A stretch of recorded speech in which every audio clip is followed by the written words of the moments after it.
everybody, this is Omar ProNoob and welcome to an Elden Ring guide. Today I'm going to be talking about using your map. A couple of tips, or one general rule, and a couple of functions in order to use your map more optimally. So starting with the general rule, you're going to be looking for these tower things in order to unlock another portion of your map. But a good thing to note is that these towers are always found along the lengths of roads, which is basically the only landmark you can actually see on this unexplored map.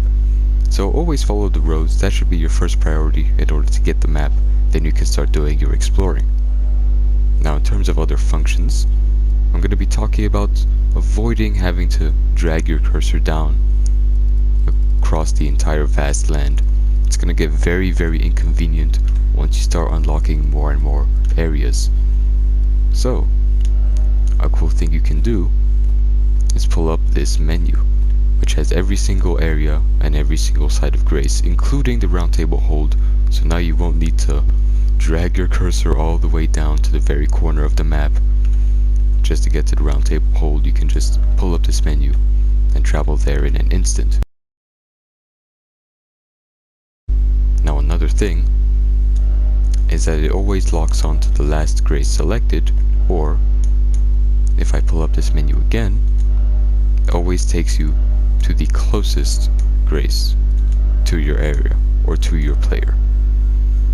Another cool feature is that if you do have your cursor very far away from your player and you need to go back to viewing where you are, you press the crouching button, the equivalent of your crouching button or your demounting button, in order to lock back onto your player character and see where you are exactly on the map.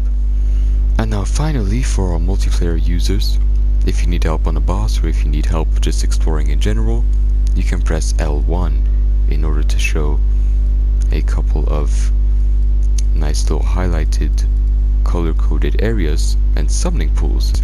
You can see which areas are active for PvP, which areas are active for co-op, with the co-op being indicated by the blue and the PvP with the red. Now a cool feature with pulling up the multiplayer system is that if one area has a larger activity in either PvP or co-op, you'll see that the icons shine a bit brighter.